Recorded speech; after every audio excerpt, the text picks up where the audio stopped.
Bed number 6 का patient है ना, उसे इंजेक्शन दे दो। डॉक्टर सर, डेंगू का एक पेशेंट आया है पर हमारे पास बेड अवेलेबल नहीं है। वो एसिड अटैक वाली पेशेंट है ना, उसे डिस्चार्ज कर दो। जी सर।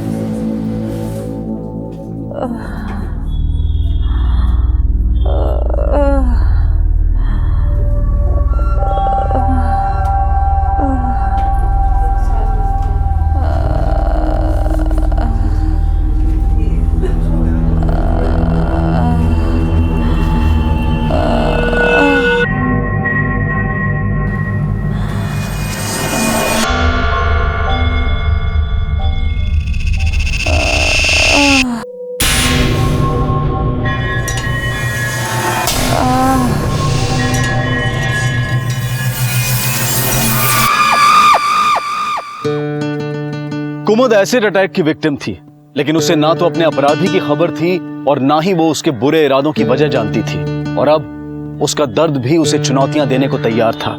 कुमुद, तुम्हें डिस्चार्ज कर दिया गया है। तुम केवल 30% ही जली थी। 70% या उससे ऊपर होता तो तुम्हें हमें हॉस्पिटल में रखना पड़ता। ये हमारे हॉस्पिटल की पॉलिसी है। अच्छा, तुम्हारा हॉस्पिटल का बिल कौन पे करेगा? जिंदगी का एक बुरा हादसा जब जिंदगी भर का बोझ बन जाए तो बुरा वक्त कभी अपने आप को कोसने का तकाजा करता है तो कभी अपने आप से लड़ने का। लेकिन वक्त हमारा दोषी नहीं होता है। दोषी वो होता है जो किसी का बुरा करने का अपराध करता है। लेकिन कुमुद के साथ जो हुआ वो बुरे से भी बदतर था। सर, कुमुद का भाई नवीन 2 महीने पहले जेल से छूटा और कुमुद ने उसे अंदर करवाया था। कुमुद के दोस्त ने बताया कि एसिड अटैक से 1 हफ्ते पहले उसने कुमुद को बेल्ट से पीटा था। सर, हो सकता है कि उसने कुमुद पे एसिड फेंका हो। लेके आओ उसे। सर।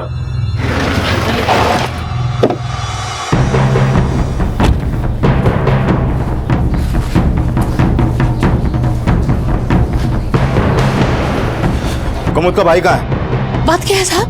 देखो अंदर। अंदर ऐसे कैसे जावे? अरे हमरे बेटे ने कुछ नहीं किया। अरे कहाँ है? अरे साहब किधर? अरे ऐसे कैसे ले आ सकते हैं हमें? साहब लेकर चलो सर। साहब, हमने किया क्या? कुमुद के भाई हो ना तुम? हाँ सर, लेकिन ले चलो सर, लेकिन हमने किया क्या? बात तो बताइए साहब। अरे साहब, अरे साहब, एक मिनट। साहब हमारे बेटे को छोड़ दिए साहब। उसने कुछ नहीं किया साहब, छोड़ दिए। नवीन। कुमुद, तुम्हारी माँ फोन नहीं उठा रही है और तुम्हारे दोस्त का फोन भी बंद है। तुम यहाँ से जाओगी कैसे? हम खुद ही चले जाएंगे सिस्टर। पर हॉस्पिटल का बिल? ऐसे तो नहीं है हमारे पास। अच्छा, तुम 2 मिनट रुको, हम आते हैं।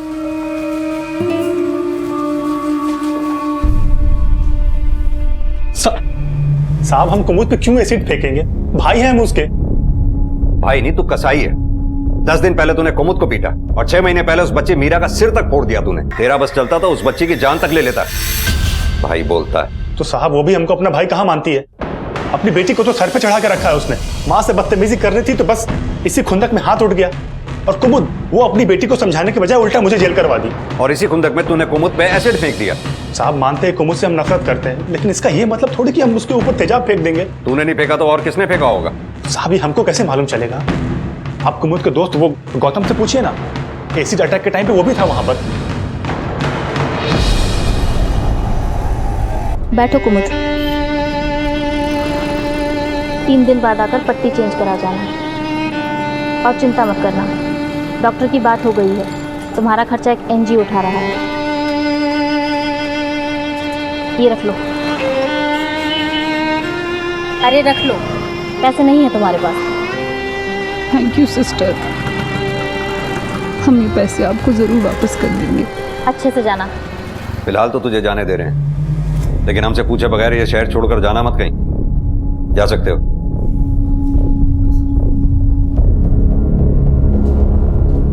कौशिक, पता करो कुमुद पे जब एसिड अटैक हुआ ये उस एरिया में था या नहीं। सर।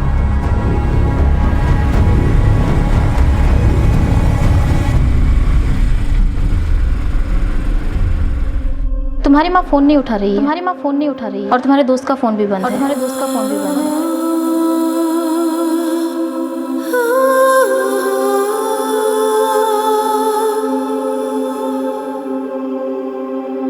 आप जिस नंबर को डायल कर रहे हैं वो इस समय स्विच्ड ऑफ है।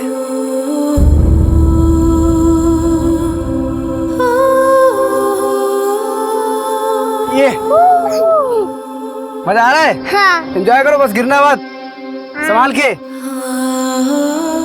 बहुत खुश लग रहे हैं ना दोनों? हाँ, बहुत खुश लगा। मम्मा और तेज। कुमुद, अब वक्त आ गया कि हम सब एक हो जाएं।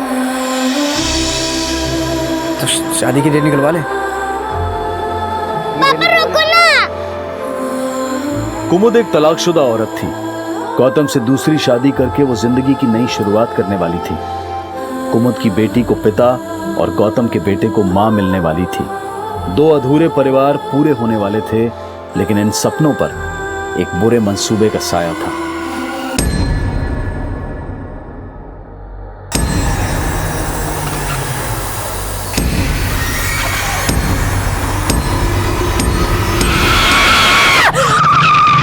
क्या हो गया मैडम?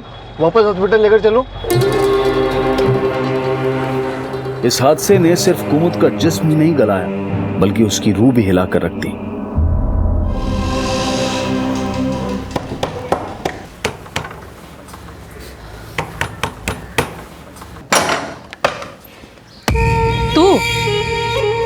तेरी वजह से मेरे बेटे की नाक में नकेल डाल रही है पुलिस। अब मैं तुझे अंदर नहीं घुसने दूंगी। चल निकल यहाँ से। अरे दरवाजा बंद करने के पहले हमारी बेटी को बाहर भेज दी। वो यहाँ नहीं है। यहाँ नहीं मतलब? हॉस्पिटल जाने का बोल कर गई थी, वहीं गई होगी। निकल यहाँ से।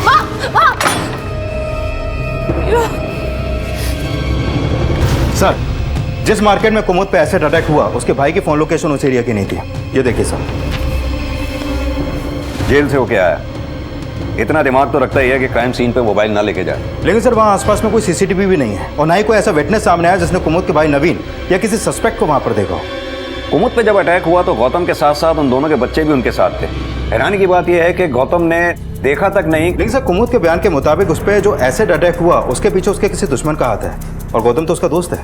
लेकिन कुमुद अपने भाई नवीन को अपना दुश्मन बताती है, और अगर यह काम नवीन का है तो उसने कहीं ना कहीं से तो एसिड का इंतजाम किया ही होगा। एक काम करो, नवीन के कॉल रिकॉर्ड्स और उसके यार दोस्त किस किस के पास उसका उठना बैठना है सब अच्छी तरह से इन्वेस्टिगेट करो। हो सकता है शायद कोई क्लू मिले। सर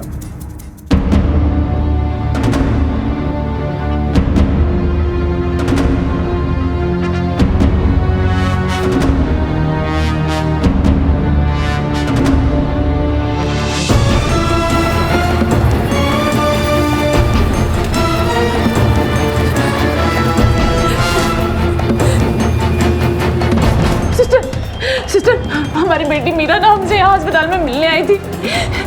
ये आपने देखा है क्या? कहीं मिल नहीं रही है सर। माँ बोली हमसे मिलने अकेली हॉस्पिटल चली गई, पर हॉस्पिटल में भी नहीं मिली हम। कौशिक, देखो जरा। सर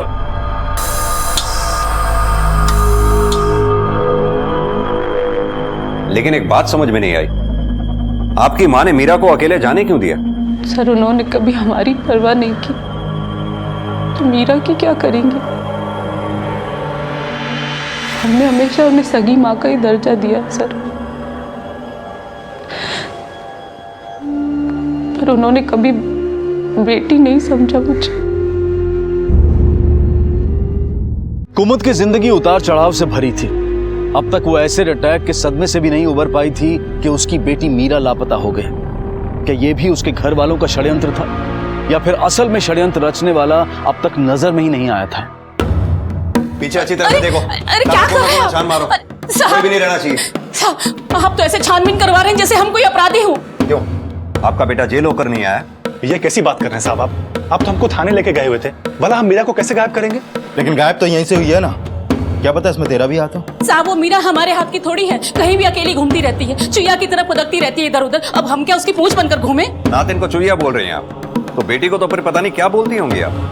साहब माँ हूँ, माँ की तो गाली में भी ममता होती है ना। वो तो दिख रही, सौतेली हूँ साहब, इसलिए आप ऐसा बोल रहे हैं। हम सगा सौतेला नहीं देखते, जो फैक्ट होता है वही बोलते हैं। जो बोलना है बोल लो साहब, लेकिन हमने कुछ नहीं किया। हम तो अपना समझकर माँ और बेटी का पेट भर रहे थे। पराया तो उन्होंने समझा हमको पता भी नहीं कुमुद गौतम से चक्कर चला रही थी। तो आपकी नफरत की एक वजह यह भी है। साहब दगा तो उसने दिया हमको, और आप दोषी भी हम ही समझ रहे हैं।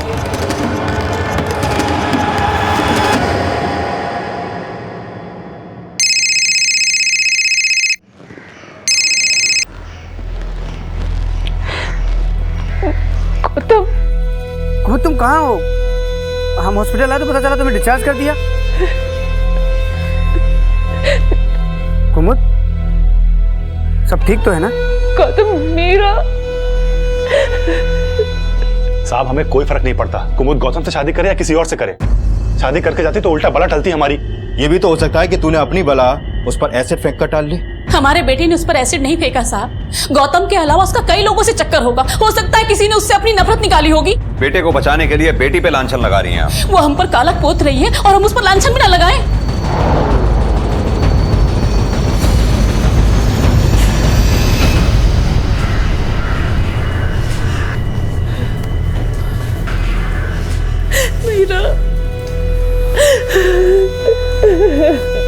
कुछ नहीं होगा मीरा को। सर लगता नहीं मीरा को कुमुद के भाई या उसकी माँ ने गायब किया हो, क्योंकि उनके घर से हमें कोई क्लू नहीं मिला। क्लू तो हमें कुमुद के भी किसी अफेयर का नहीं मिला जो उस पर एसिड अटैक की वजह बने। कुमुद ने अपने बयान में किसी ऐसे सिरफिरे का जिक्र नहीं किया जो उसे परेशान करता था या उसका पीछा करता था। कुमुद एक तलाकशुदा औरत है। पहले उस पर एसिड अटैक होना और उसकी बच्ची का गायब होना, कहीं ऐसा तो नहीं इस केस का कनेक्शन उसके पहले पति से हो? लेकिन सर कुमुद का तलाक 5 साल पहले हो गया था। 5 साल बाद उसका पति ये सब क्यों करेगा? कौशिक, 5 साल बाद कुमुद दूसरी शादी करके अपनी लाइफ में आगे बढ़ रही थी। यह भी तो हो सकता है उसका पहला पति 5 साल पहले की कोई नफरत पाले बैठा हो। इस पहले पति की इंफॉर्मेशन निकालो। सर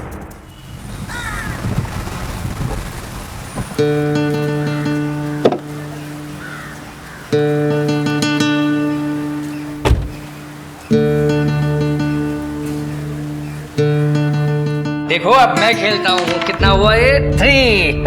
ये देखो 1 2 और 3। पापा! अरे मेरे बेटा।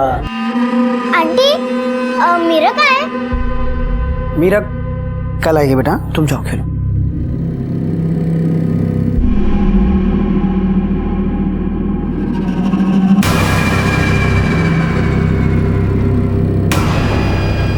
क्यों लाया उसे?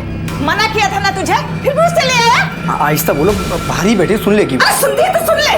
बहुत परेशान है वो, उसकी बेटी खो गई है। वैसे में मैं हेल्प नहीं करूंगा तो कौन करेगा पापा? हेल्प ही करनी है ना तो थोड़े पैसे दे दो उसे। और एक बात सुन लो, हम तुम्हें उससे शादी करने के लिए बिल्कुल परमिशन नहीं देंगे। पापा मेरी बात कुछ बोलने की जरूरत नहीं, बस। उसकी शक्ल देखने के बाद भी तू उससे शादी करना चाहता है? उससे तो शादी करेगा तो सारे घर में मनहूसियत छा जाएगी। सुबह शाम कौन देखेगा उसकी शक्ल? हाँ?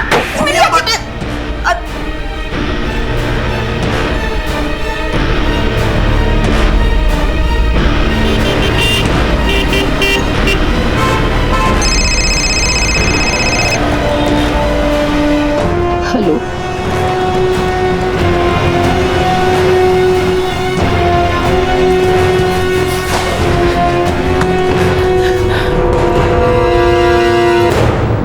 अम्मा मीरा, अम्मा अब आपकी चोट में दर्द तो नहीं हो रहा ना? नहीं बेटा, बिल्कुल दर्द नहीं हो रहा, बिल्कुल नहीं। मैं आपसे मिलने हॉस्पिटल आ रही थी, लेकिन रास्ता भूल गई। कोई बात नहीं। सॉरी मम्मा। अरे कोई बात नहीं बेटा।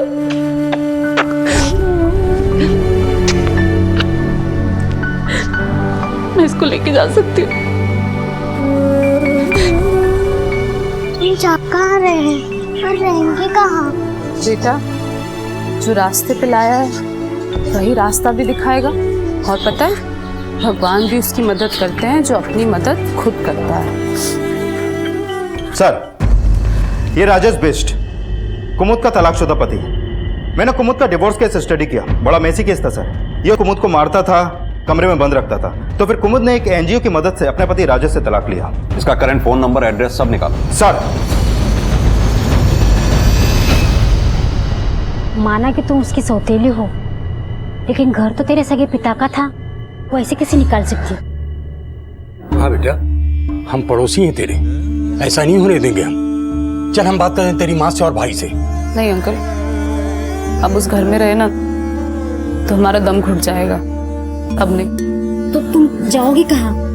और कोई रिश्तेदार है तुम्हारा? है तो, मगर माँ ने सबको भड़का रखा है हमारे खिलाफ, कोई मदद नहीं करेगा। तो बेटा फिर तू जाएगी कहाँ? एक जगह है हमारे पास, मेरे दोस्त का घर खाली है, तो वो थोड़ा पुराना है, लेकिन आप दोनों का बंदोबस्त हो जाएगा। चलो घर का इंतजाम तो हो गया बेटा, लेकिन फिर खाने पीने का ये नहीं अंकल, मेरे पास भी है, ये लो रख लो काम बेटा, है। रख लो। तुम्हारे साथ बच्ची भी है ना, मैं अपनी दुकान से तुम्हें राशन का बंदोबस्त कर देता हूँ। देखना, मर जाएगी लेकिन किसी पे बोझ नहीं बनेगी। तो क्या वो वापस नहीं आएगी? कहाँ वापस आएगी वो? आपने इतनी कमाल की एक्टिंग जो की है। और देखना, हमको भी वही बोले कि गौतम प्लीज आप मेरी वजह से अपने माँ बाप का दिल मत तोड़ो, हमें हमारे हाल पे छोड़ दो।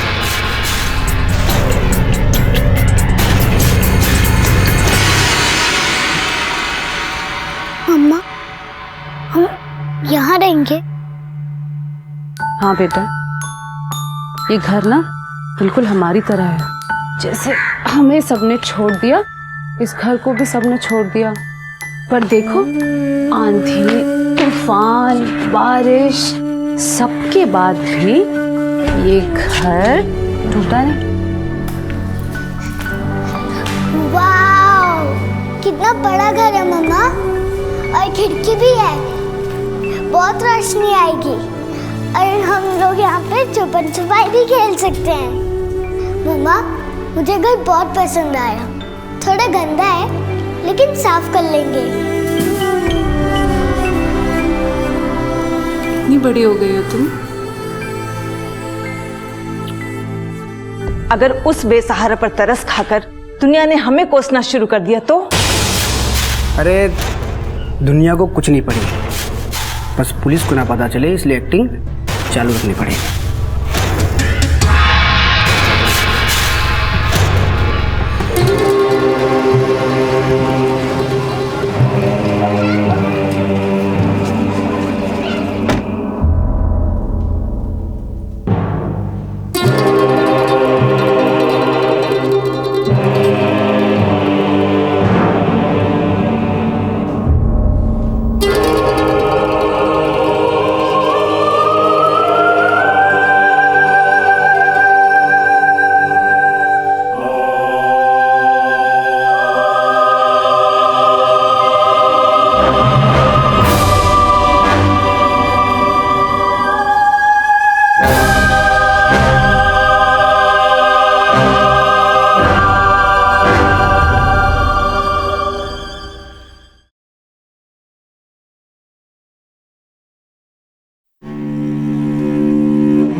हाँ बेटा, आपके सर से कुछ निकल रहा है, बहुत बदबू भी मार रहा है।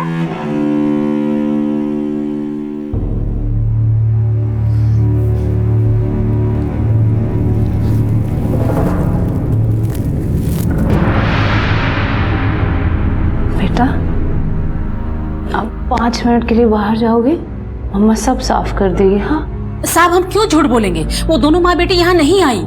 माँ सच कह रही साहब, पर हम क्यों झूठ बोलेंगे ऐसा? देखो बेटा, मम्मा ने पूरा साफ कर दिया, अब तो बिल्कुल बदबू नहीं है, नहीं है ना बेटा?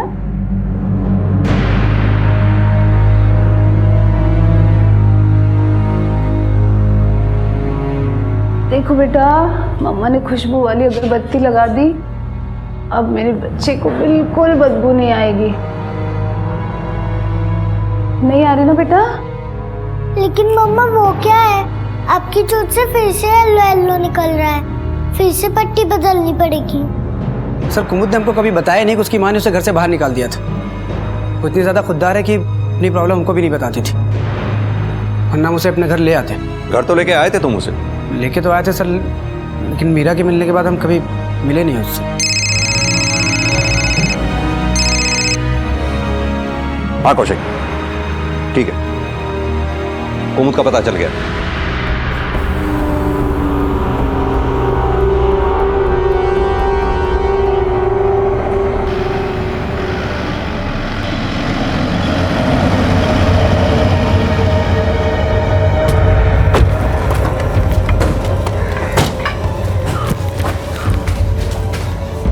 कमाल है कुमुद, हमें इतना पराया कर दिया कि अपनी प्रॉब्लम में शेयर नहीं किया। तुमने बताया क्यों नहीं? तुम्हारी माँ ने तुम्हें घर से निकाल दिया। अब तुम यहाँ नहीं रह सकती, चलो हमारे साथ। एक मिनट, हमें कुमुद से बात करनी है, प्लीज जरा आप। कुमुद,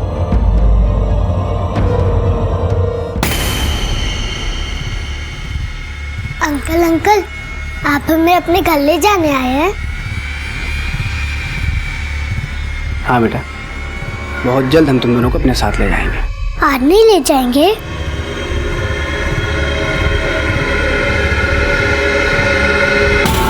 अच्छा, हमें पता चला है तुम्हारी शादीशुदा जिंदगी काफी मुश्किलों भरी थी। तुम्हारा पति तुम्हारे साथ मारपीट किया करता था। घाव तो वो भी बहुत गहरे थे सर, पर लगता है जिंदगी हर पड़ाव पर कुछ नए घाव दे देती है। हो सकता है तुम्हारे इस घाव की वजह भी तुम्हारा अतीत ही हो। क्या तुम्हें नहीं लगता तुम्हारे पहले पति ने ही तुम पे एसिड फेंका होगा? पुलिस अब इन संभावनाओं को खंगालना चाहती थी कि कुमुद पर हुए एसिड अटैक का कनेक्शन कहीं उसके पहले पति से तो नहीं था, जो कि इस केस को 7 साल पीछे ले जाने वाला था।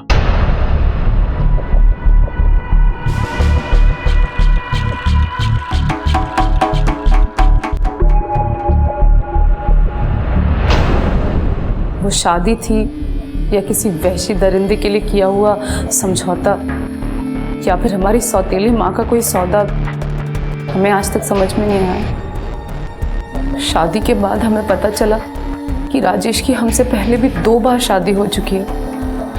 उसकी पहली पत्नियों से हमारा हाल अच्छा था या बुरा, ये तो हम नहीं जानते, पर हाल हमारा भी बहुत बुरा था वहाँ। राजेश की माँ हमसे नौकरों की तरह बर्ताव करती, पर जब मीरा हमारी ज़िंदगी में आई तब हम मीरा के भविष्य के लिए डरने लगे और उसका भविष्य बनाने के लिए हमने फिर से पढ़ाई करने का फैसला लिया। वो हमें मारता रहा, पर हमने तय कर लिया कि हम पढ़ेंगे ज़रूर, चाहे कुछ भी हो जाए। सर, हमने राजेश को बिना बताए फर्स्ट ईयर कॉरेस्पॉन्डेंस से पास कर लिया, पर जब उसे पता चला तो वो तो हमें जान से मारने पर उतारू हो गया। मायके आए तो सौतेली माँ ने जीना मुश्किल कर दिया, और जब वापस ससुराल गए तो राजेश ने बहुत बुरा हाल किया हमारा। अब वो हमें बस मारता पीटता ही नहीं था, बल्कि भूखा प्यासा कमरे में बंद भी रखता था और हमें तड़पाने के लिए मीरा को हमसे अलग कर देता था। इसके बाद एक दिन हिम्मत करके हम मीरा को वहाँ से लेकर भाग आए। फिर एक एनजीओ की मदद से हमें तलाक मिल गया, और इस बार माँ ने भी हमें अपने घर में रख लिया। एलिमनी के पैसे मिले थे ना हमें, अब चाहे मर क्यों न जाए, उनके पास वापस नहीं जाएंगे। तलाक के बाद क्या तुम्हारा कभी अपने पहले पति राजेश से आमना सामना हुआ? हाँ, 2-3 बार हुआ। कब मुलाकात हुई तुम्हारी उससे? कुछ 6-7 महीने पहले आखिरी बार हमने उसे देखा था, पर इग्नोर कर दिया।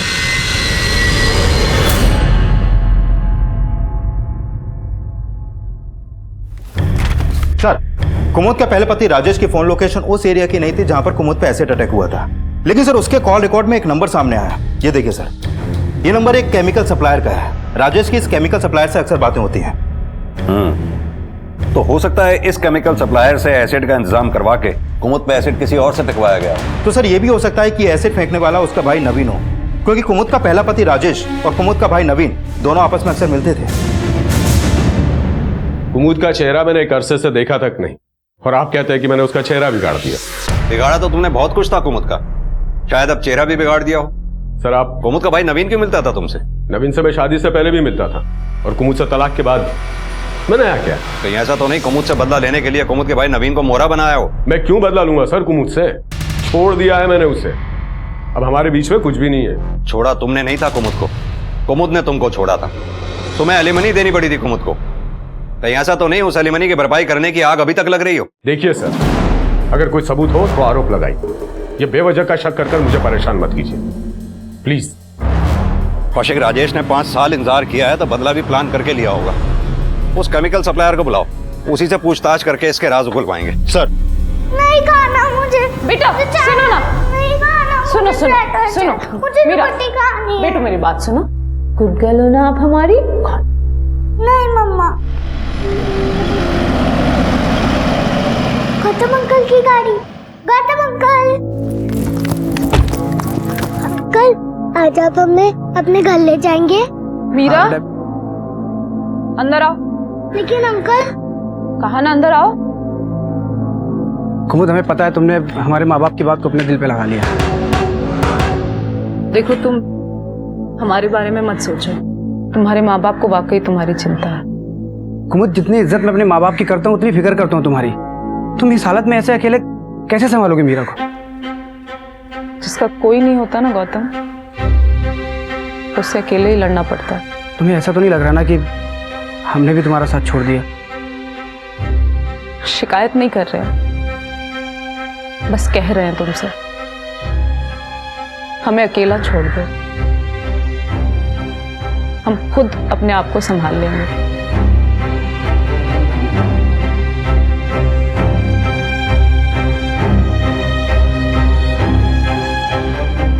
चाहिए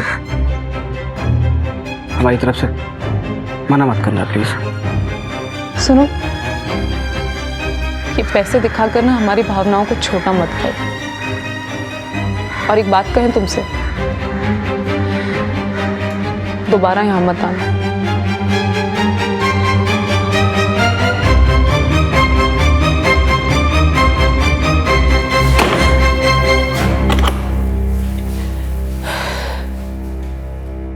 मम्मा, अब हम वरुण और गौतम अंकल से कभी नहीं मिलेंगे ना? बेटा, जब वक्त बदलता है ना तो थोड़ा थोड़ा हमें भी बदलना पड़ता है ना?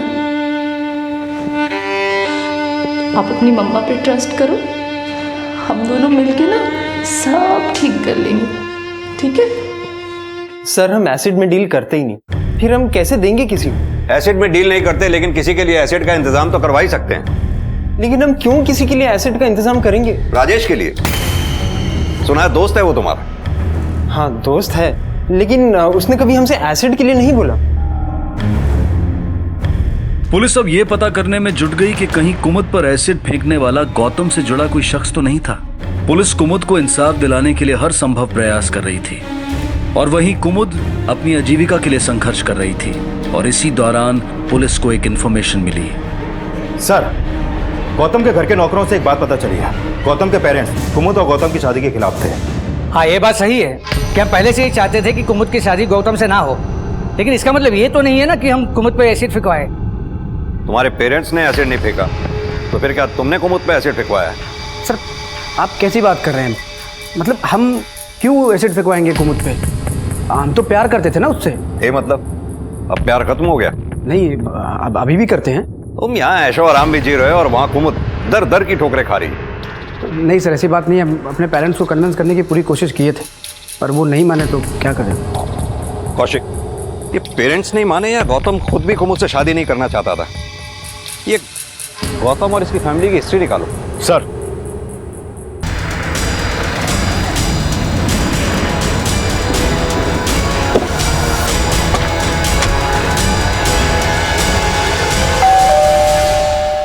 सर, गौतम के पेरेंट्स तो बहुत ही लालची थे सर। उन्होंने तो हमसे दहेज भी बहुत मांगा था, लेकिन बदले में हमारी बेटी को कभी कोई सुख नहीं दिया।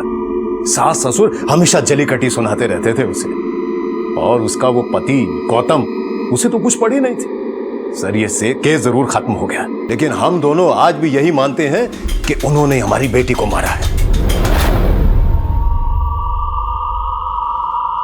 मीरा,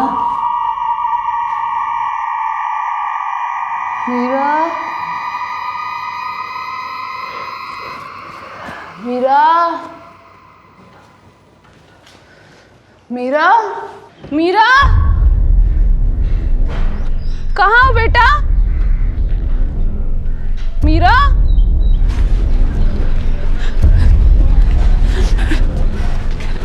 मीरा, मीरा, कहाँ जा रही है?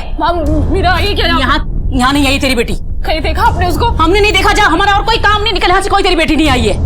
मीरा! सर, गौतम के पेरेंट्स के बारे में कुछ और बातें सामने आई हैं। गौतम की पहली बीवी के मरने के बाद वो गौतम के लिए रिश्ता ढूंढ रहे थे और जहां जहां उन्होंने रिश्ते की बात चलाई वहां उन्होंने मोटे दहेज की मांग की। यानी गौतम अगर कुमुद से शादी करता तो गौतम के पेरेंट्स को वो मोटा दहेज नहीं मिलता। गौतम कुमुद से ही शादी करना चाहता था। कौशिक, कहीं ऐसा तो नहीं अपने बेटे का मन बदलने के लिए ही गौतम के पेरेंट्स ने कुमुद का चेहरा बिगाड़ दिया हो ताकि गौतम खुद शादी से पीछे हट जाए? सर, ये थ्योरी तो स्ट्रांग है, लेकिन गौतम के पेरेंट्स के खिलाफ ऐसा कोई क्लू नहीं मिला है कि उन्होंने कुमुद पे एसिड फेंकवाया हो। गौतम के पेरेंट्स को थाने बुलवाओ। सर, हम बार बार कह रहे हैं कि हमने कुमुद पे ना एसिड फेंका है ना किसी से फेंकवाया है, फिर भी आप नहीं मान रहे हैं। लेकिन आप लोगों ने पहली बहू को तो मारा ही था ना। सर, आपने अच्छी तरह केस स्टडी नहीं किया है। अगर हमने मारा होता तो हम हवालात में नहीं होते। पहले बच गए, लेकिन इस बार आप लोग हवालात में पहुंच सकते हो। सस्पेक्ट्स बढ़ रहे थे, लेकिन स्ट्रॉन्ग एविडेंस ना होने की वजह से पुलिस किसी को भी रिमांड पर नहीं ले पा रही थी। और इसी बीच पुलिस को कुमुद की बेटी के एक बार फिर से लापता होने की सूचना मिली। क्या मीरा इस बार भी रास्ता भूल गई थी, या अब माँ और बेटी के फिर से मिलने के रास्ते भी बंद कर दिए गए थे? साहब, हमने मीरा पर हाथ नहीं उठाया, बल्कि उसने हमें परेशान कर रखा था और इसीलिए आप लोगों ने उसे गायब कर दिया। साहब, हमने मीरा को गायब नहीं किया। बस हमको तो लगता है कि ये सब उस गौतम ने किया होगा। वो क्यों करेगा? अब क्यों करेगा ये तो नहीं पता, लेकिन हमने उसको मीरा के साथ में देखा था। कहाँ देखा था उसे? वहीं संगम चौक पे।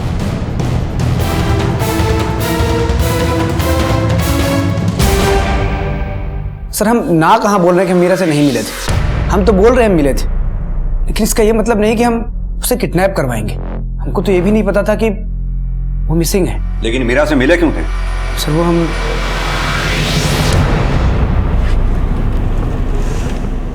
मम्मा बहुत बीमार है, थोड़ी सी हेल्प कर दो ना।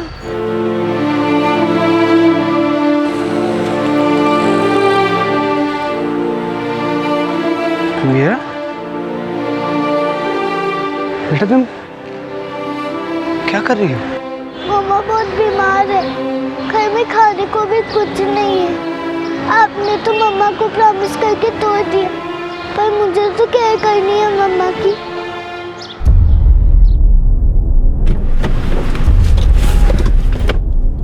मीरा से नजर मिलाने की हमें हिम्मत नहीं हुई थी, इसलिए हम वहां से चले आए। और सर, हम मानते हैं कि हम कुमुद से शादी करने का वादा किए थे, पर अब उसे अपनाने की हिम्मत नहीं है सर। तो कुमुद से अब तक दिखावा कर रहे थे तुम? दिखावा नहीं कर रहे थे सर, ऐसा नहीं है कि हम उसका बुरा चाहते हैं। जिंदगी भर उसका साथ देने के लिए तैयार, उसकी मदद करने के लिए तैयार, लेकिन जिंदगी काट नहीं सकते सर। माफ कीजिए, हम इतने महान नहीं है। महान क्या, तुम तो एक मामूली इंसान भी नहीं निकले।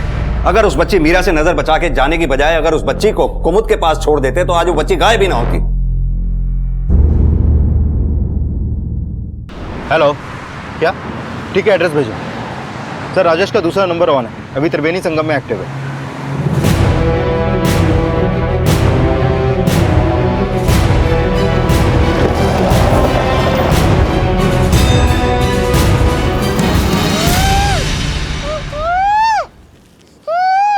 कौशिक,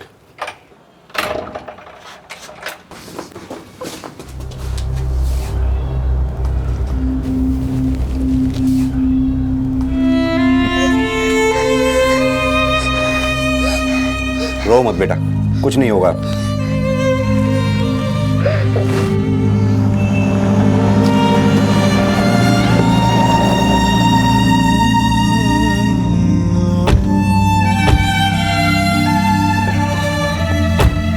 मीरा, मम्मा, मीरा,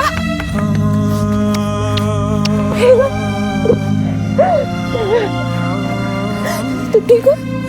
लगी तो नहीं? कुछ हुआ तो नहीं? हाँ?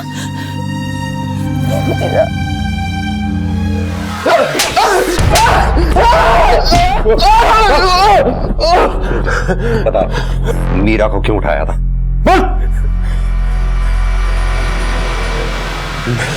मैं कुमुद को और तड़पाना चाहता था, इसीलिए कुमुद पे एसिड फेंका था, हैं? सर, अगर कुमुद के पहले पति राजेश ने वाकई में कुमुद पे एसिड फेंका होता तो जैसे उसने कुमुद की बेटी को किडनैप करने की बात मानी तो ये बात भी मान लेता। कौशिक कुमुद का पति ही नहीं, कुमुद की माँ, भाई, दोस्त, गौतम के घर वाले, कोई भी इस केस में अपराधी हो सकता है।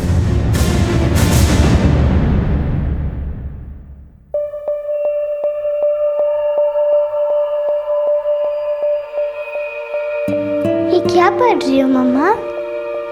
बेटा थैंक यू। बेटा मैं गवर्नमेंट एग्ज़ाम की तैयारी कर रही हूँ।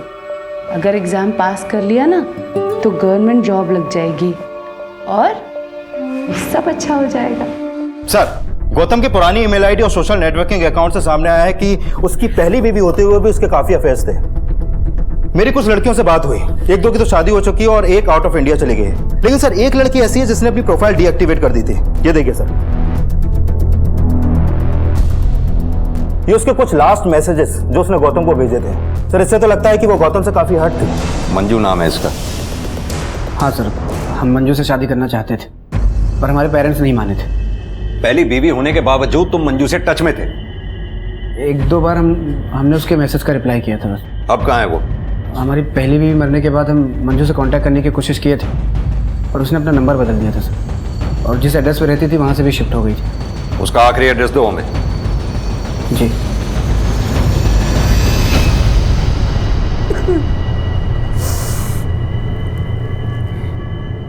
मेरी मंजू गौतम से बहुत प्यार करती। जब से वो इसकी जिंदगी से गया तब से इसकी ये हालत है।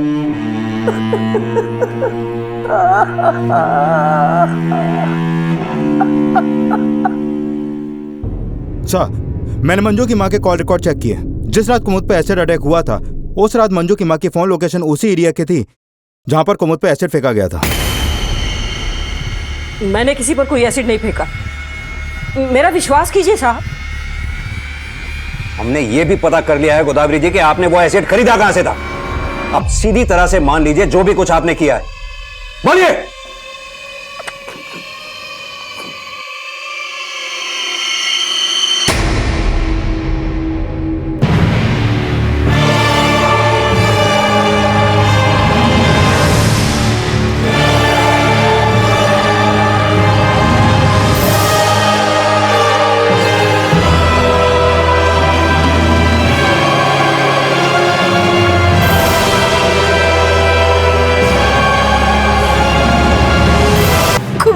डालना चाहते थे एसिड साहब, हम उस गौतम पर एसिड डालना चाहते थे क्योंकि उसने हमारी बेटी की जिंदगी बर्बाद कर दी साहब।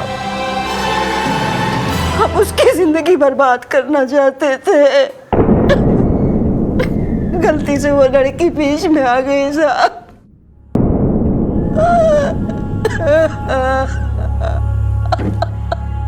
हम बुरे के साथ भला करने का तो नहीं सोच पाते हैं, लेकिन बुरे के साथ बुरा करने का ख्याल भी बुरा ही होता है। कहने को मंजू की मां बुरी नहीं थी, लेकिन उसका इरादा गलत था। गौतम के साथ बदला लेने की बजाय अगर वो अपनी बेटी का हौसला बढ़ाने पर जोर देती तो शायद उन मां बेटी की जिंदगी भी संवर सकती थी। लेकिन कुमुद जैसी मिसाल दे पाना हर किसी के बस में नहीं होता। कड़े संघर्ष के बावजूद आखिरकार कुमुद अपने पांव पर खड़ी हो गई। सरकारी नौकरी के लिए एंट्रेंस एग्जाम देने के बाद उसे नौकरी भी मिल गई। हम आशा करते हैं कि अपने हौसले की जो लौ कुमुद ने हमेशा जलाए रखी वो उसकी और उसकी बेटी की जिंदगी में खुशहाली की रोशनी जरूर लेकर आएगी। सो जा, सो गई लगता है बिटिया रानी, सो जा। मामा दूर के पूरी पकाए पूर के। क्या हुआ? शाम से ना दर्द के मारे सिर फटा जा रहा है मेरा, बर्दाश्त नहीं होता। शाम से दर्द कर रहा है तुमको? तुमने डॉक्टर को दिखाया? तो दिखाना था ना, तुम भी ना बिल्कुल लापरवाह। चलो मैं तुम्हारे लिए दवाई ले आता हूँ मेडिकल से। पापा मैं भी चलूंगी आपके साथ। देखो बाजार का नाम सुन के जग गई।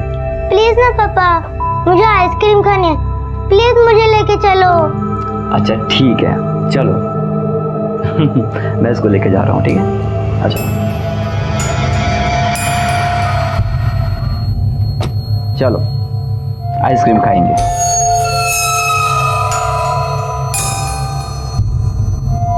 पापा मैं स्ट्रॉबेरी खाऊंगी। अच्छा। नहीं चॉकलेट। अच्छा। नहीं नहीं नहीं वैनिला खाऊंगी। अच्छा बाबा, तुम्हें जो पसंद है वो खा लेना। खुश? चलो आज।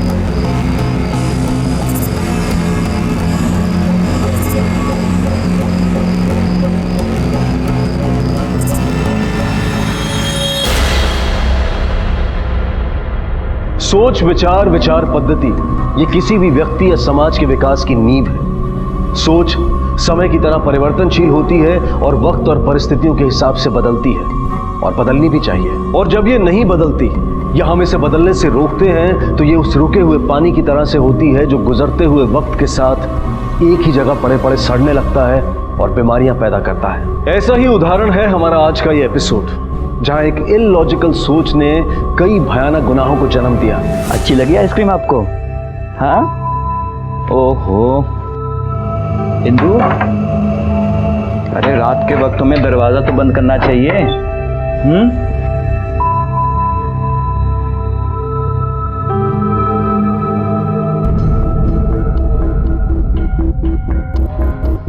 इंदु, इंदु, बेटा आप यहाँ पे बैठो, आइसक्रीम खाओ, हम आते हैं अभी, ठीक है? आराम से।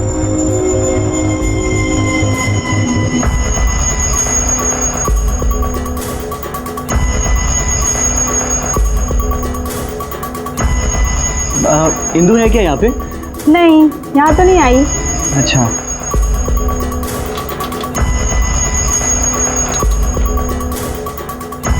इंदु आई थी क्या यहाँ पे? नहीं तो। कहाँ चली गई होगी, वो भी बिना बताए?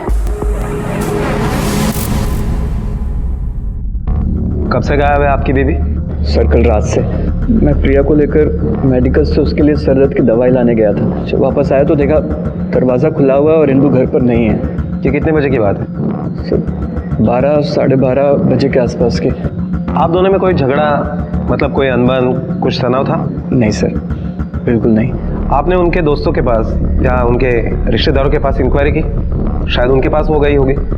सर दोस्त या रिश्तेदार होंगे तो ना चाहेगी। मैं और वो दोनों ही अनाथ हैं। मैं स्कूल में पढ़ाता था और वो वहाँ खाना बेचने आती थी। हमने एक दूसरे को पसंद किया और शादी कर ली। तब से हम तीनों ही एक दूसरे का परिवार है। उनका मोबाइल? सर मोबाइल भी वो घर पर ही छोड़ के चली गई है। सर इसका रो रो कर बुरा हाल है, पता नहीं कहाँ चली गई है। मुझे तो चिंता हो रही है उसके साथ कहीं अनहोनी ना हो गई हो।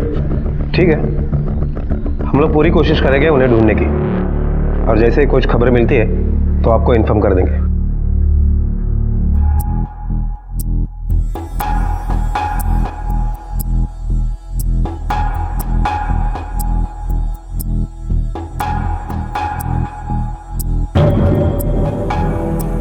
साहब ऐसी वैसी कोई बात नहीं है, कागज पूरे हैं हमारे। ये राजस्थान कपड़ों का नया लाट लेके आए थे, जो बच गए हैं उनको वापस लेके जा रहे हैं। गाड़ी की तलाशी लो।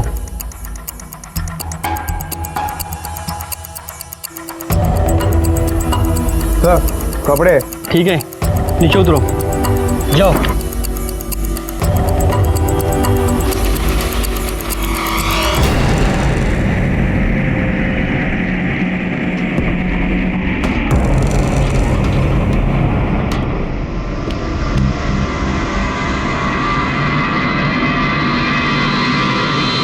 ओके ठीक है सर, ये औरत कल रात को 12 से 12:30 के करीब अपने घर से गायब है। उसके पति का कहना है कि इन लोगों का यहाँ पर कोई नहीं है जहाँ पर वो जा सकती है, और उन दोनों में कोई झगड़ा भी नहीं है जिसकी वजह से ये घर छोड़कर जाए। सर ऐसी सूरत में पॉसिबल है कि किसी ने इसे किडनैप किया हो। क्या नाम बताया इसके पति का? सर मुरारी। क्या करता है वो? सर स्कूल में पढ़ाता है, टीचर है। कितने बजे की घटना है? कुछ 12 से 12:30 के करीब। 12 से 12:30। अमूमन इस समय तो हलचल होती है बॉम्बे। यादव, अगर ये जबरदस्ती किडनैपिंग का मामला है तो पॉसिबल है कि आस पड़ोस में किसी ने उसकी चीख सुनी हो। इसकी तस्वीर सारे पुलिस स्टेशन में सर्कुलेट करवा दी? हाँ सर। उसके गायब होने की कोई भी वजह हो सकती है। एक काम करो, इसके पति मुरारी और इसका दोनों का कॉल रिकॉर्ड से मोबाइल लोकेशंस निकालो और हाँ, आस पड़ोस में पूछताछ करो, शायद किसी को कुछ पता हो। Okay sir.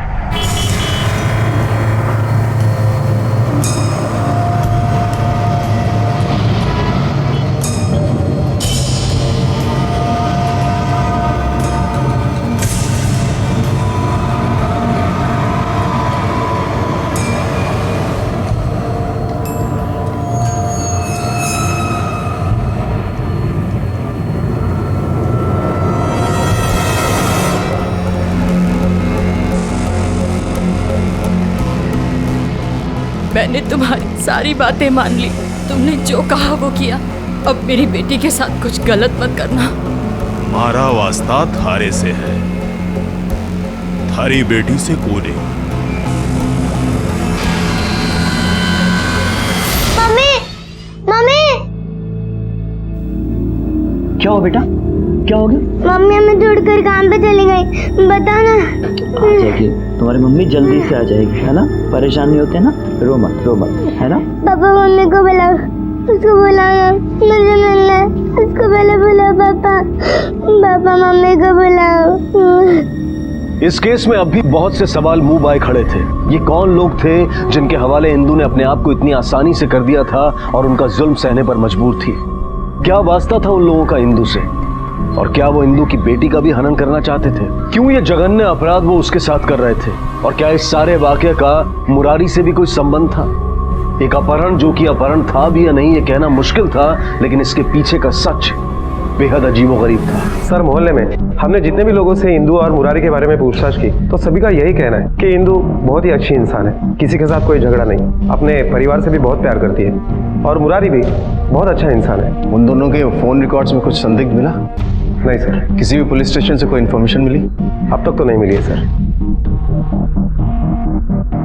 यादव, कोई भी हादसा बेवजह नहीं होता।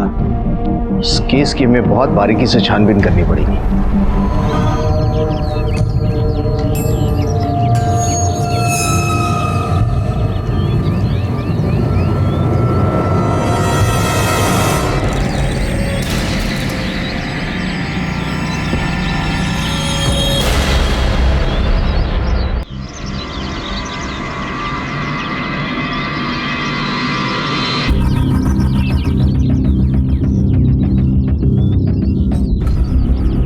जाने दो, तुम्हें जो चाहिए था वो मैंने किया। अभी सब कहाँ मिले है? अभी ना थारी बारी है, उसके बाद थारी छोरी के साथ भी तो यही सब करना है।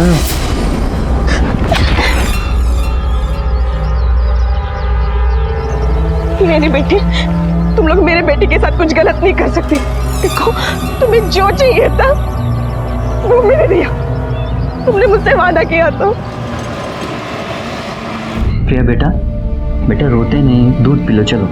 नहीं, मम्मी आने के बाद ही पीऊंगी दूध। बेटा, पहले मम्मी को आने दो।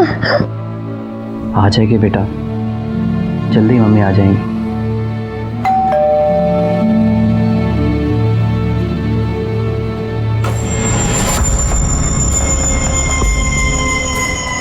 अंदर आओ।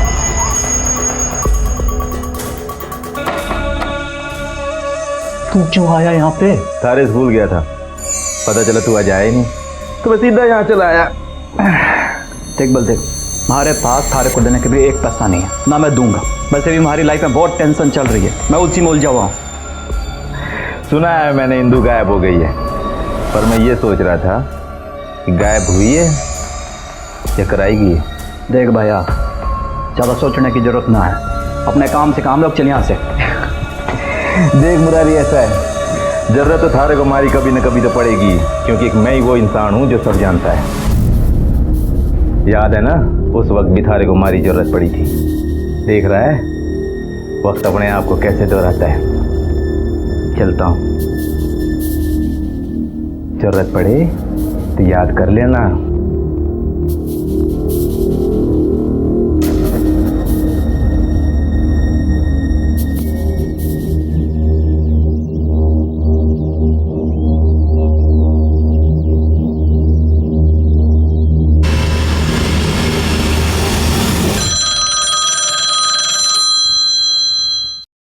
Hello, Navsari police station, PSI Bhagat speaking.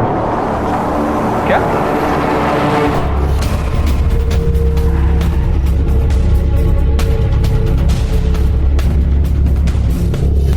Ma'am, दोनों के सर पे वार किया गया है। सूखा और खून और बॉडी देखकर लगता है कि वारदात 8 से 10 घंटे पुरानी है। कुछ ऐसा मिला है जिससे बॉडी की शिनाख्त हो सके? नहीं मैम, कत्ल के हथियार के अलावा और कुछ नहीं मिला है। ये तो किसी हेवी व्हीकल का पाना है, ट्रक वगैरह में होता है ये। लेकिन यहाँ आसपास तो कुछ नजर नहीं आ रहा है ऐसा। बॉडी सबसे पहले किसने देखी थी? मैंने देखी थी। मैं खेत से काम करके लौट रहा था और अचानक मेरी नजर पड़ी, यहाँ लाशें पड़ी हैं। भगत, बॉडी पोस्टमार्टम के लिए भेजो और ये आसपास के एरिया में और सारे ढाबों पर पूछताछ करो। हो सकता है किसी ने कुछ देखा हो। Right ma'am.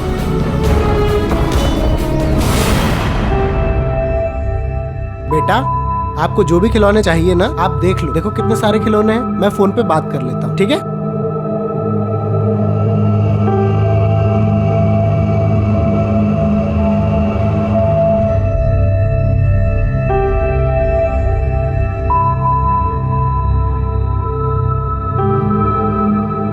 Hello, Ram Ram Mishra, Murari बोल रहा हूँ।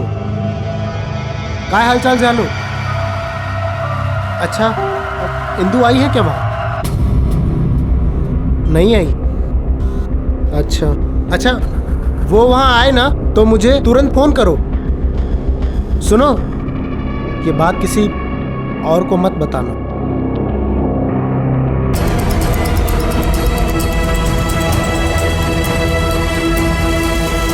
सर, मुरारी जिस स्कूल में काम करता है उस स्कूल के प्यून ने हमें बताया कि कल कोई बलदेव नाम का आदमी मुरारी को पूछते हुए वहां आया था और उसका कहना है कि वो मुरारी का दोस्त है। लेकिन जब हमने मोहल्ले में और आसपास पूछताछ की तो कोई भी बलदेव को नहीं जानता। इस बलदेव के बारे में पता करो और हमें मुरारी और इंदु के अतीत के बारे में भी जायजा लेना होगा कि हो सकता है जिसे हम आज में तलाश रहे हैं वो इनके अतीत का हिस्सा हो। मतलब वो लोग कौन है, कहाँ से आए, इससे पहले कहाँ थे, क्या करते थे, सारी डिटेल्स निकालो। Okay sir.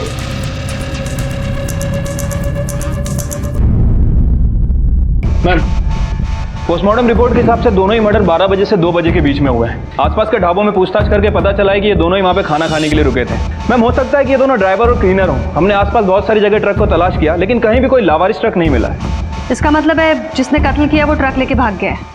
मैम, ये भी तो हो सकता है कि मामला चोरी का हो। भगत, एक काम करो, मुंबई गुजरात हाईवे पर से जितने भी ट्रक पास हुए वो सारे ट्रक, उनके ड्राइवर, हेल्पर, सबकी डिटेल्स निकालो। देखो सबके सब अपने डेस्टिनेशन पे सही सलामत पहुंचे या नहीं। Okay ma'am. ये देखो मम्मा, मैं आपके लिए सॉरी का ग्रीटिंग कार्ड लेके आई। अगर मेरे जिद और शरारत से अब गुस्सा होकर चली गई हो तो प्लीज वापस आओ। अब मैं कभी जिद और शरारत नहीं करूंगी। अब प्लीज वापस आ जाओ, प्लीज। बस सर, दिन रात में रोती रहती है, अपनी माँ को याद करते हैं। आपसे गुजारिश है, इस बच्ची के लिए उसकी माँ को ढूंढो प्लीज। हम उन्हें ढूंढ रहे हैं। एक बात बताओ, ये बलदेव कौन है? बलदेव? सर, मैं किसी बलदेव को नहीं जानता हूँ। लेकिन वो तो कह रहा था कि वो तुम्हें पर्सनली जानता है और एक अनजान आदमी जो तुम्हें जानता नहीं है वो तुम्हें अपना दोस्त क्यों बताएगा? मेरी बीवी गायब हो गई, मेरी बच्ची का रो रो कर बुरा हाल है और आप इंदु को खोजने के बजाय उल्टा मुझ पर शक कर रहे हैं। अंकल, मेरी मम्मा मिली, कहाँ पे वो? देखो बेटा, आप रोना मत। आपकी मम्मी जहाँ कहीं पर भी है हम उन्हें ढूंढ के निकालेंगे। लेकिन आप इस तरह से रोती रहोगी तो आपकी मम्मी को कितना बुरा लगेगा, है ना? रोना मत। एक बच्ची अपनी माँ की ममता के लिए तरस रही थी और वहीं दूसरी तरफ वो माँ किसी से अपनी बेटी को बचाने की कोशिश कर रही थी और इसी खींचातान में जुर्म ने अपने पांव जमा लिए थे। इंदु को अगवा करने वालों का किसी ने कत्ल कर दिया था और वो वजह क्या थी जिसके कारण एक माँ, एक पत्नी जो कल तक अपने घर की चार दीवारी में खुश थी, आज दर दर की ठोकरें खा रही थी। इस कहानी में मुरारी की भूमिका क्या थी और बलदेव कौन था और वो मुरारी को कैसी मदद की पेशकश कर रहा था, और इंदु आखिर कहां थी और किन हालात में थी।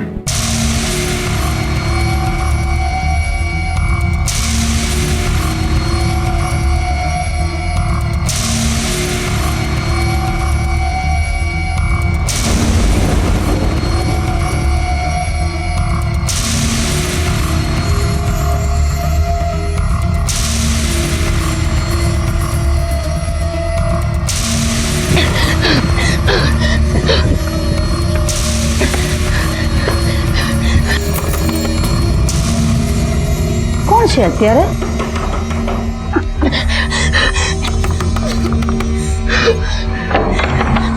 अरे अरे कौन है तू? अरे ऐसे कैसे मेरे घर में घुस रही है तू? बहन जी, मेरे पीछे ना कुछ गुंडे लगे। मुझे थोड़ी देर के लिए यहाँ पे रुकने के लिए जगह दे दो। चली जाऊंगी। नहीं, तू जा हमारा घर से। तरस खाओ बहन जी, तरस खाओ। मैंने कहा तुम जाओ यहाँ से। नहीं जाऊंगी। मैम, इंक्वायरी से पता चला है कि जितने भी ट्रक गुजरात बॉम्बे हाईवे से निकले थे सारे के सारे अपने डेस्टिनेशन पे पहुंच चुके हैं। और उनके ड्राइवर्स और हेल्पर्स? मैम, वो लोग भी सही सलामत अपने घर पहुंच चुके हैं। तो ये दो लोग कौन थे? और ये किसका ट्रक लेकर घूम रहे थे? मैम, ये लड़का कुछ बताना चाहता है। बोलो, क्या बताना चाहते हो? मैम, मैं गुजरात हाईवे के पास एक पेट्रोल पंप में काम करता हूँ। काम खत्म होने के बाद मैं घर जा रहा था और घर जाते हुए देखा कि अरे बाहर ऐसे भाग के कहाँ जाएगी तू? रुक जा, बोल रहा हूँ।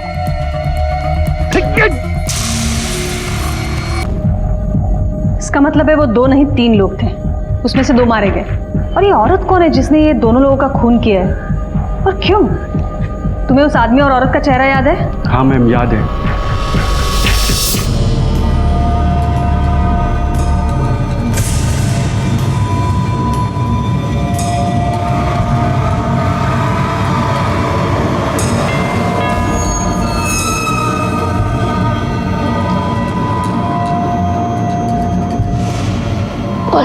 पूछ। कौन है? मैं हूँ, दरवाजा खोलो। मेरा पति है। हाँ।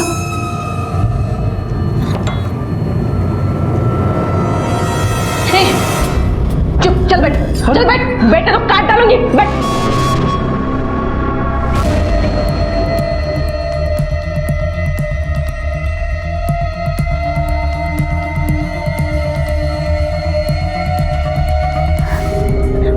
सर, सूरत पुलिस स्टेशन ने एक लड़की और एक आदमी का स्केच जारी किया है।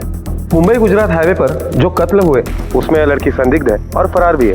और मुरारी की बीवी इंदु, इन दोनों की शक्ल हूबहू मिलती है। यादव, ये केस तो किसी और ही दिशा में जा रहा है। इंदु ने ये दोनों खून सेल्फ डिफेंस में किए हैं या किसी साजिश का हिस्सा है? ये काम करो, जिन दो लोगों का खून हुआ है ना, उनकी तस्वीर मंगवाओ और मुरारी को बुलाओ। Okay sir. नहीं सर, मैं नहीं जानता इन्हें। कौन है ये लोग? ये वो 2 लोग हैं जिनका खून करके तुम्हारी पत्नी फरार है। क्या इंदु ने इनका खून किया है? नहीं सर, पॉसिबल ही नहीं है। आपको जरूर कोई गलतफहमी हुई है। हमें गलतफहमी हुई है या बात कुछ और है, ये तो हम पता कर ही लेंगे। तुम जा सकते हो। जी सर। बस यादव, इस पे 24 घंटे नजर रखो, क्योंकि मुझे यकीन है ये मास्टर उतना सीधा है नहीं जितना दिख रहा है।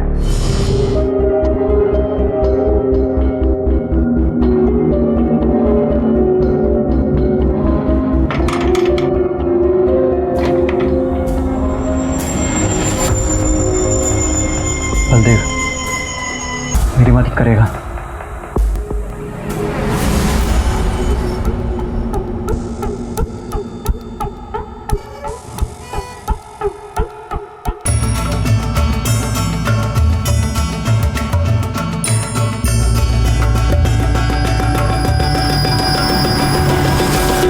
सर, पर मुरारी के मोहल्ले में जो एसटीडी चलाने वाला आदमी है उसने हमें बताया कि जब से इंदु गायब हुई है तब से मुरारी ने राजस्थान के गदरमला गांव में काफी लंबे समय तक एसटीडी कॉल की है। जादव, जिन 2 लोगों का कत्ल इंदु ने किया है उनका पहनावा भी राजस्थानी है। इसका मतलब है इंदु के गायब होने का मुरारी से कोई ना कोई लिंक है। तुमने मुरारी के पास के बारे में पता किया? क्या सर, जब हमने मुरारी के मकान मालिक से बात की तो उसने बताया कि जब 8 साल पहले मुरारी उसके पास आया था तब मुरारी ने उसे बताया था कि वो राजस्थान से है। इसका मतलब हम सही दिशा में जा रहे हैं। हमें सूरत पुलिस स्टेशन से भी बात करनी पड़ेगी। हो सकता है उनके पास कोई इंफॉर्मेशन हो जो हमारे बहुत काम की निकले। ये लीजिए सर, हमारी इन्वेस्टिगेशन और केस से जुड़ी सारी इंफॉर्मेशन इस फाइल में।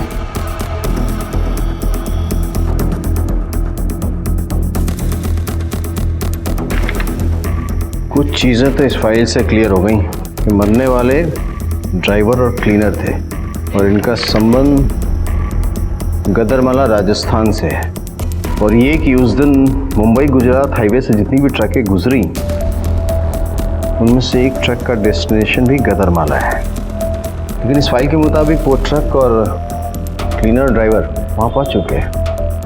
सर, अगर ड्राइवर और क्लीनर का खून हो चुका है तो वो ट्रक गदरमाला पहुंचा है किसने? ये तो ज़्यादा हमें वहाँ जाके ही पता लगाना पड़ेगा।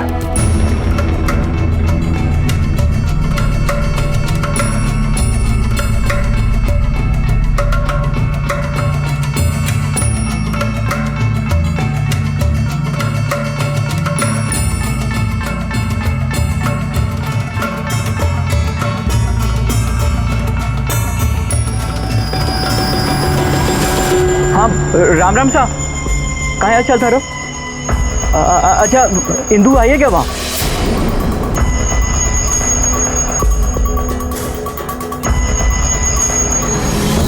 बंदे, देखा मैं सही कह रहा था, वो वही है भाई। अब तुझे मेरे लिए एक बार फिर वो करना पड़ेगा जो तू पहले भी कर चुका है।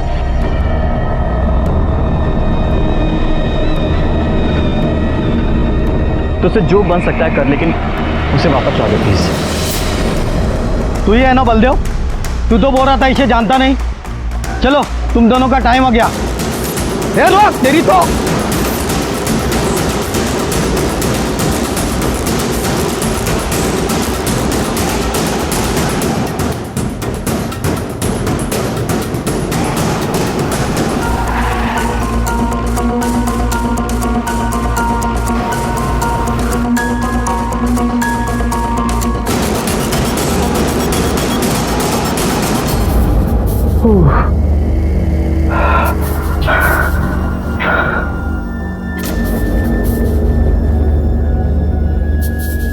हुकुम करेगा मैं। हुकुम हमारे पुलिस पीछे लगी है। हुकुम, मैंने अपनी रिस्क में इंदु का पता तो आपको बता दिया, पर उस काम का मैंने एक पैसा अभी तक नहीं मिला। हुकुम, हमारे अकाउंट में पैसा जल्दी जमा करो। घर का भेदी लंका ढाए।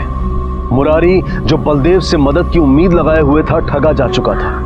और एक बड़ा सवाल ये नजर आ रहा था कि आखिर मुरारी पुलिस से गदरमाला के बारे में क्यों छुपा रहा था, और ये हुकुम कौन था जिसे बलदेव ने फोन करके आगाह किया था। पुलिस को भी गदरमाला गांव के संकेत मिले थे, लेकिन इंदु का इस गांव से क्या वास्ता था? कहां थी इंदु? और ये कैसा समाज था जहां इस अमानवीयता से एक औरत की अस्मिता को तार तार किया जा रहा था, और क्यों? ऐसे कैसे बच के जा सकते वो दोनों तुम्हारे हाथ से? इंपॉर्टेंट केस, जाओ यहां से।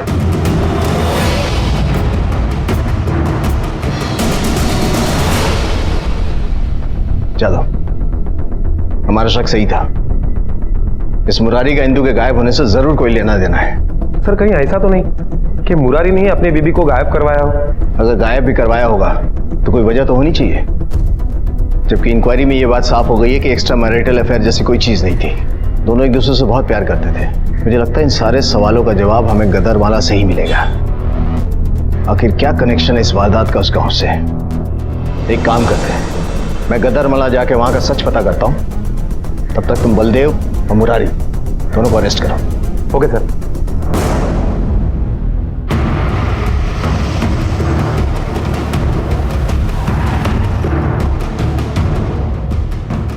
हम लोगों ने आपको इंदू किडनैपिंग केस की डिटेल्स भेजी थी, उस पर कुछ कार्रवाई हुई? सर आपने जो हमें डिटेल्स भेजी थी वो हमने पढ़ ली है, और जिस ट्रांसपोर्ट कंपनी का मुंबई ट्रक गया था उसके बारे में भी हमने पता कर लिया है। हमें इन्वेस्टिगेशन वहीं से शुरू करना पड़ेगा। जी साहब, ये देखिए, ये ट्रक तो परसों ही वापस आ गया था, इस पर डेट भी लिखा हुआ है। कितने लोग थे इस ट्रक पे? ड्राइवर कौन था? सर 2 ड्राइवर थे, अजय और शोभित, और एक क्लीनर था, विनोद। इन्हें पहचानते हो? नहीं साहब, मैं इनको नहीं जानता हूँ। ध्यान से देखो, ये दोनों भी ड्राइवर हैं और इसी गांव के हैं। नहीं सर, मैं नहीं जानता हूँ इनको। जो तीनों लोग मुंबई गए थे उन्हें बुलाई। तुम तीनों गए थे इस ट्रक के साथ मुंबई? ठीक है, अभी जा सकते हो, लेकिन बिना पुलिस के परमिशन के गांव से बाहर मत जाना, समझे?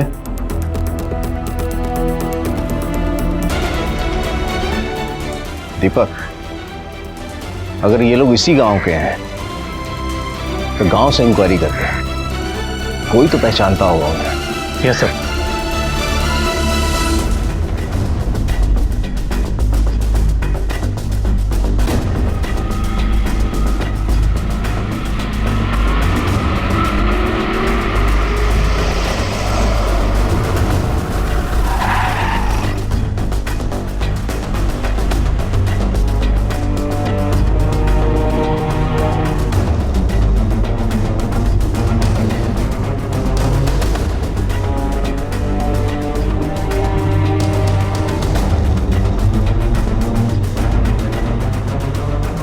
इसे देखा है क्या?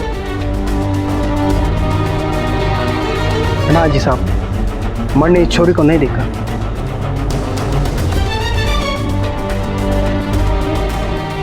सुनिए, इन्हें देखा है कभी? ऐसी गांव की है?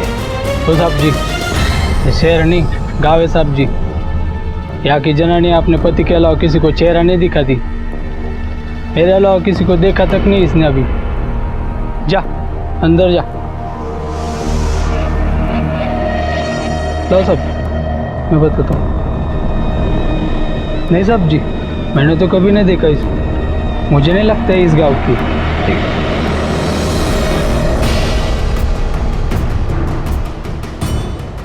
यही घर है सर।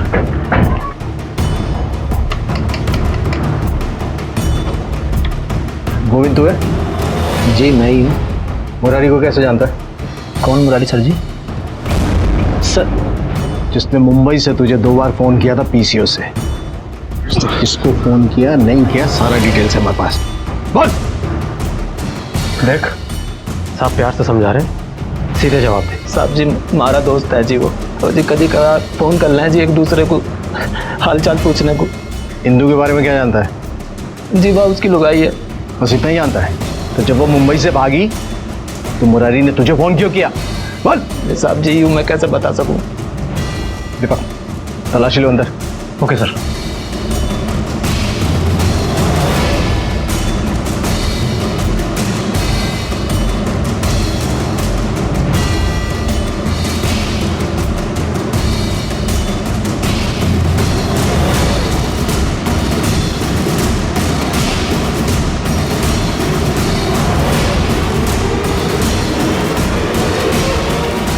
सर, ये देखिए।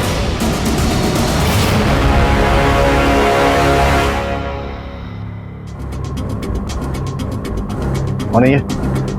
सर जी, हमारी घरवाली थी। ये तो वही औरत है ना जो वहां थी? हाँ सर, वो तो कह रहा था कि उसकी पत्नी।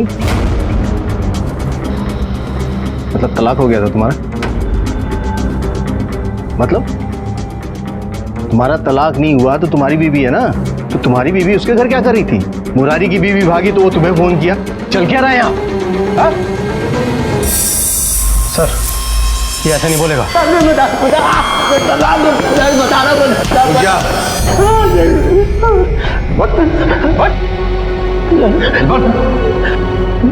हमारे गांव की प्रथा बिल्कुल अलग है। अगर कोई आदमी किसी औरत को भगा के सीमा पार करके ले जाए तो उस आदमी का उस औरत पर कोई अधिकार नहीं रह जाता। सर, हमारी बहुत कोशिश करने के बाद भी वो आदमी हमारी बीवी को भगा ले गया, और सर अब वो उसकी बीवी है। तुम लोग इंसान हो या जानवर? अपनी पत्नियों को इस्तेमाल का वस्तु समझते हो? बिना तलाक के तुम्हारी बीवी उसकी कैसे हो गई? साहब ये कानूनी दावपेच यहाँ नहीं चलते हैं। इंदू की भी शादी इस गांव में विक्रम सिंह के साथ हुई थी और वो भी एक दिन हमारी बीवी की तरह भाग गई यहाँ से। मुरारी के साथ? प्रताप सिंह गुजर के साथ। फिर वो आज मुरारी की बीवी कैसे है? अब इतना हमें भी नहीं पता। इंदू के घर से भागने के 1 साल बाद मुरारी का फोन आया था कि वो और इंदू मुंबई में है, बहुत खुश है। तो साहब ये हमारे को भी पल्ले नहीं पड़ रहा कि प्रताप के साथ गई हुई लड़की मुरारी के साथ कैसे?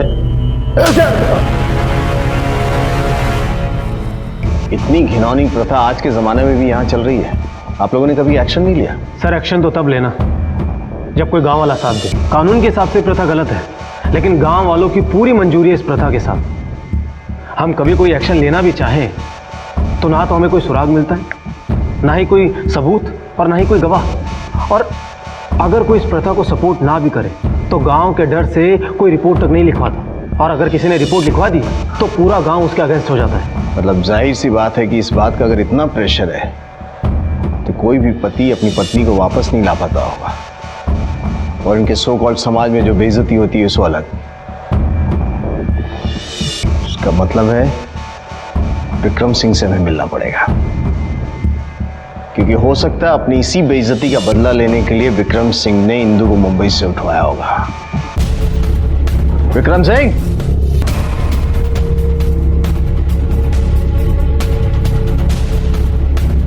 तुमसे बर्दाश्त नहीं हुआ कि इंदू तुम्हें छोड़कर किसी और को चुन ली, तुम्हारी बेइज्जती की, और इसी बेइज्जती का बदला लेने के लिए तुमने उसे मुंबई से उठवा लिया। जिस प्रताप के साथ वो भागी थी और जब उसके खून का मैंने सुना तब भी मैंने उसका हालचाल नहीं पूछा, तो फिर साहब आज बदला लेने की बात कहाँ से आवेगी? क्या प्रताप का खून इंदू के तुम्हारे घर से जाने के कितने दिनों बाद हुआ था? जिस दिन इंदू भागी थी उसके तीसरे दिन ही प्रताप की लाश गांव के बाहर मिली थी, और साहब इंदू का आज तक पता नहीं चला कि वो कहाँ गायब हुई है।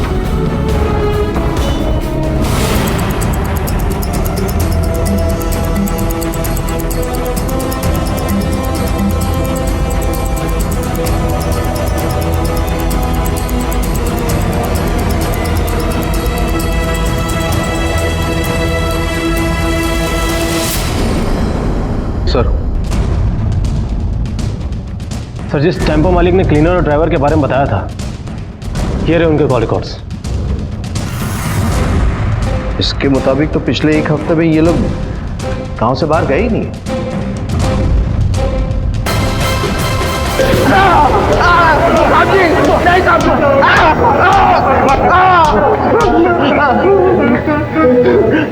तुम बता रहे साहब जी हम तीनों नहीं गए थे मुंबई, वो तो शमशेर, राजदीप और रंजित गए थे मुंबई।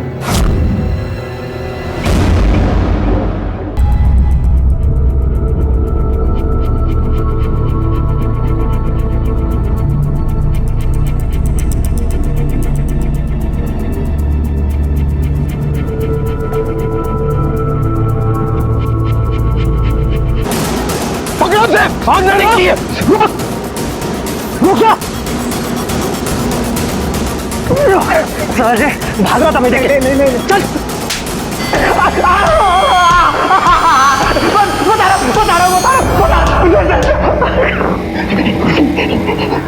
क्यों भागा था मैं देख के वहां से? मैंने शमशेर भाई साहब बिट्टू के साथ मिलकर इंदू को उठवाया था।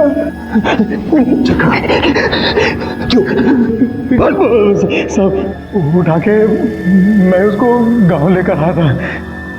लाना था ना साहब जी, उसने गांव की प्रथा तोड़ी थी। प्रथा तोड़ी थी मतलब? इंदू उस गांव में शादी करके आई थी, पर मैं वहाँ स्कूल टीचर था।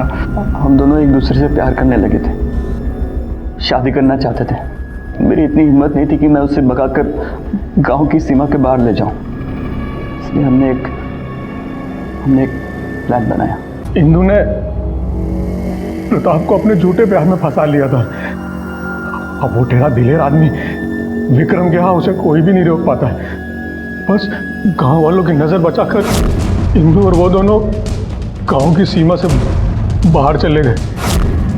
उसके अगले दिन मैंने और इंदू ने तो धोखे से मार दिया, लेकिन सर हम उसे मारना नहीं चाहते थे, बस उसे बेहोश करके वहाँ से भागना चाहते थे। वो गलती से बाहर इतनी जोर का लग गया कि उसके बाद मैं और इंदू सीधा मुंबई आ गए और शादी करके नई जिंदगी शुरू कर दी। साहब, गांव के ना नियम कायदे कानून प्रथा होती है, कानून उन्हें माने या ना माने, लेकिन हम लोग उसको अपनी जान से भी ज्यादा मानते हैं। अरे ये हिंदू और मुरारी ने पूरे गांव का नाम कटवा दियो, तो सबके अंदर गुस्सा भरो। तो एक दिन फोन आयो बलदेव का, उसने बताया कि ये हिंदू मुंबई के मीरा रोड में रह रही, तो बस ये बदला लेने को टाइम आ गया। तो तुम लोगों का गुस्सा इंदू और मुरारी दोनों पर था ना? है? तो सिर्फ इंदू को क्यों उठाया? जी, हम तो तीनों को लेने गए थे, वो इंदू खुद ही आ गई हमारे सामने।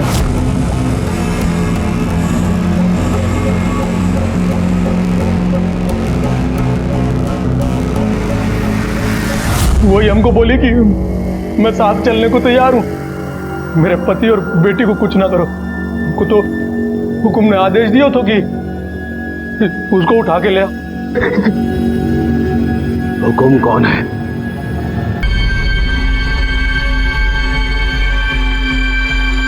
क्यों उठवाया था उसे तूने?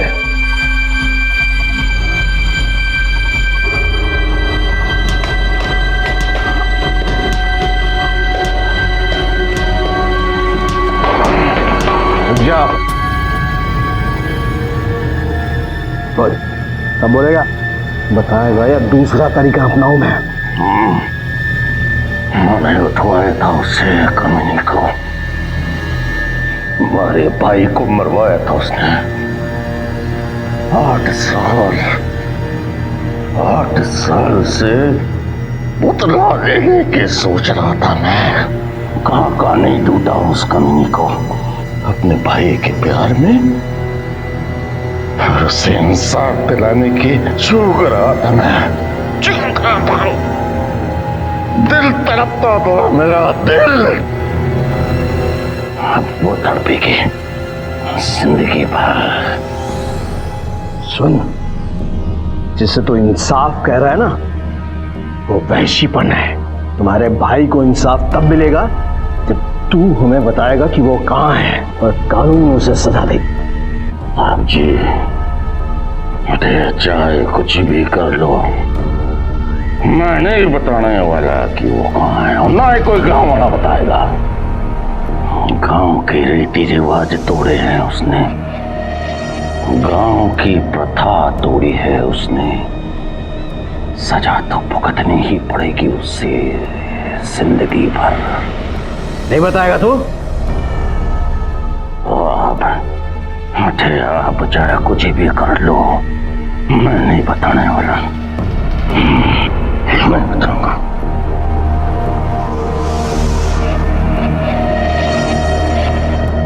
बोल कहाँ इंदू? बोल कहाँ इंदू? बता बता बता।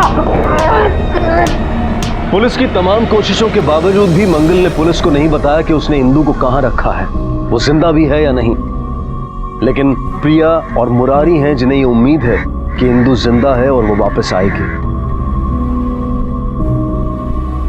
ये केस इंसानियत को शर्मसार कर देने वाला है कि आज के समय में भी ऐसी प्रथाएं जीवित हैं जिन्होंने इस कदर मानसिक गुलामी में जकड़ा हुआ इंसान को कि वो सही और गलत का फर्क नहीं देख पाता है। ऐसी प्रथाएं ही हमारे देश के विकास की गति में भी अवरोध है। और असलियत यह है कि इस तरह का समाज एक व्यक्ति की इच्छाओं और उसकी सोच को भी नियंत्रित करता है।